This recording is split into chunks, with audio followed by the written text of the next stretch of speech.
Magandang hapon, narito po ang nilalaman ng latest tropical cyclone bulletin natin hinggil sa binabantayan natin na super typhoon na si Carding.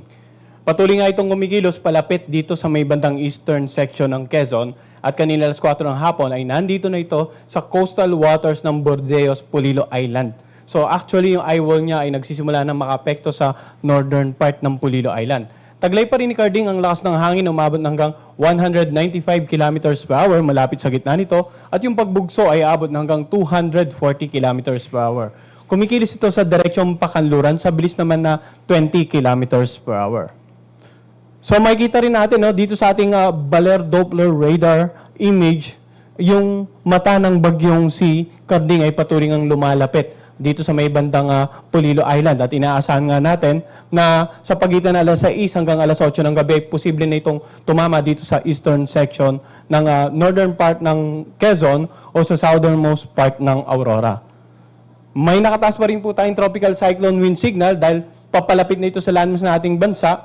Yung areas po na naka-highlight ng purple or yan po, yung mga lugar na may warning signal number 5, Polillo Island, extreme northern portion ng Quezon, extreme southern portion ng Aurora, extreme southern portion ng Nueva Ecija, eastern and central portion ng Bulacan. Warning signal number 5 din sa extreme northern portion ng Rizal at sa eastern portion ng Pampanga.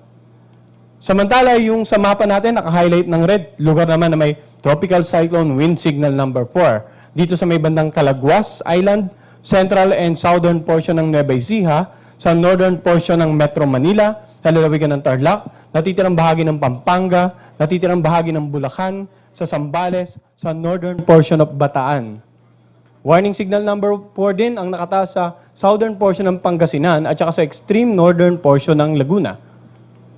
Yung mga areas naman na naka-highlight ng orange ay yan po yung lugar na may warning signal number 3. Central portion ng Aurora, southeastern portion ng Nueva Vizcaya, natitirang bahagi ng Nueva Ecija, natitirang bahagi ng Bataan, natitirang bahagi ng Pangasinan, ganoon din sa natitirang bahagi ng Metro Manila, natitirang bahagi ng Rizal, sa northern at saka central portion ng Laguna.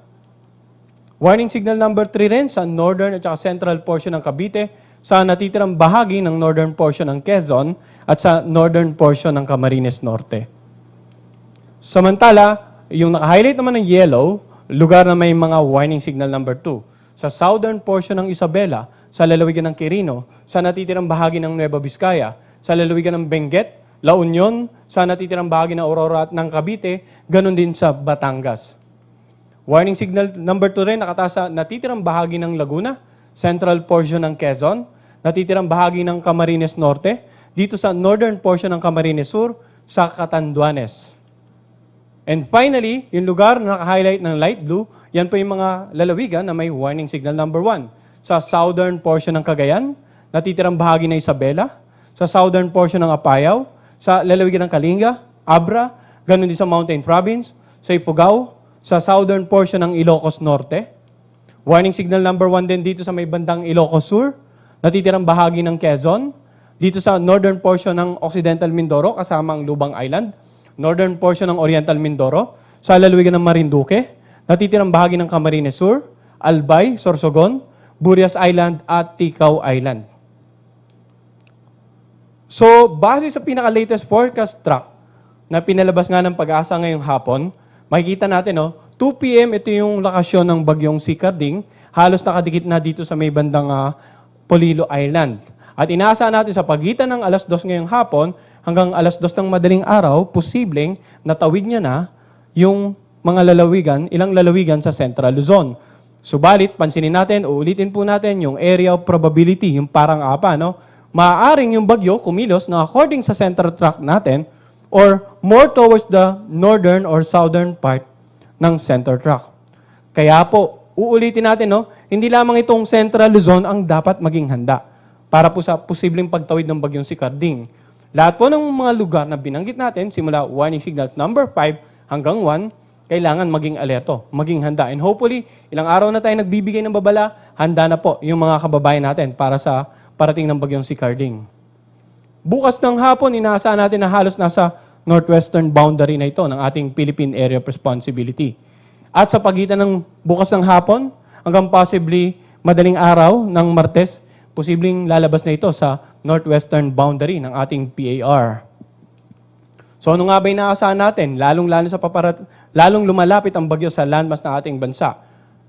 Ngayon hanggang bukas ng madaling araw, posible yung heavy to intense with the times torrential rains.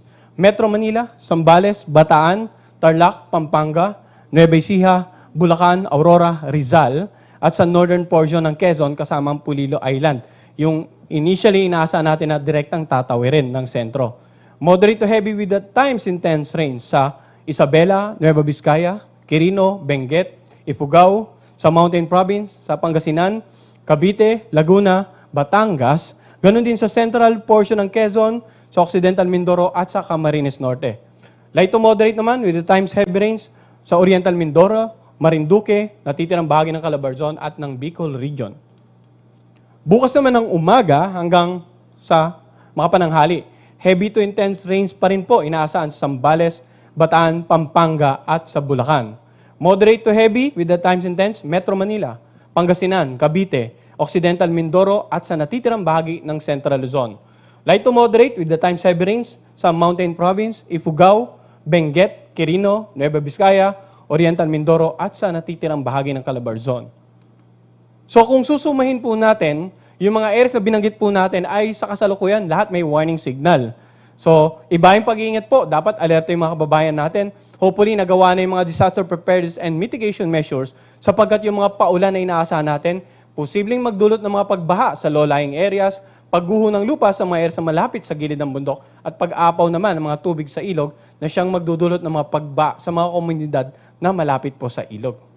Samantala, yung lakas ng hangin, of course, napakalakas po, lalong-lalo sa areas na may warning signals number 4 and 5, no? So from areas with warnings signal number 5 hanggang at least 3, inaasahan natin na talagang very destructive winds, makakasira sa mga iba't ibang uri ng struktura, lalong-lalo na po yung mga strukturang gawa sa magaan at lumang materyales. Pwede rin makapagpatumba ng mga poste ng kuryente, maputol ang mga linya ng komunikasyon, makakapagpatumba ng mga iba't ibang uri ng mga halaman.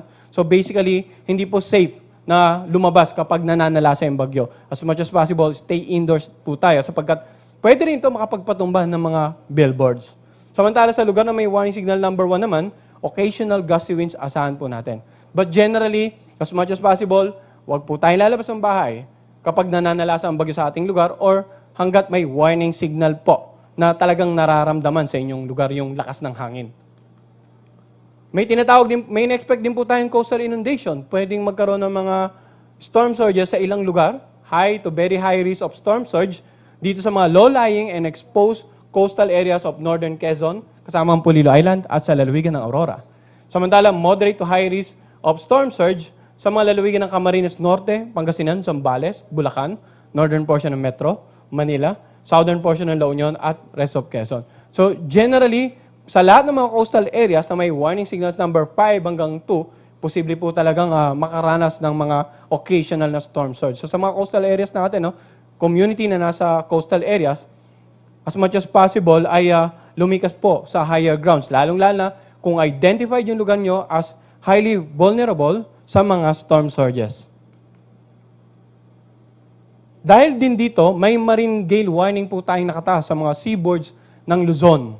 So pag may gale warning tayo, pinagbabawal po, lalo na ngayon may bagyo, no? Pinagbabawal po ang pagpalaot ng lahat ng uri ng sakyang pandagat, lalo na sa mga bahaging karagatan ng mga lugar na may warning signals.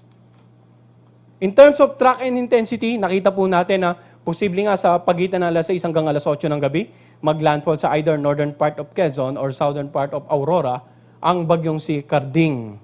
Samantala, tatawirin ng Central Luzon at nakita nga natin kanina sa forecast track, bukas ay posibleng nakalagpas na ito, nakalupa na ating bansa. At patuloy pa rin tayong magbibigay ng 3-hourly update hinggil sa bagyong si Carding.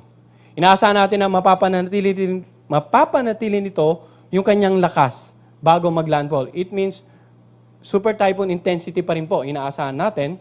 At habang tumatawid ito ng kalupaan ng ating bansa, pwedeng bahagyang humina because of what we call the frictional effects. At patuloy po tayong magpro-provide ng 3-hourly update hinggil sa bagyong si Carding. Ang susunod nating tropical cyclone bulletin ay papalabas mamaya namang alas 8 ng gabi. Yan po muna latest mula dito sa Pag-asa Weather Forecasting Center.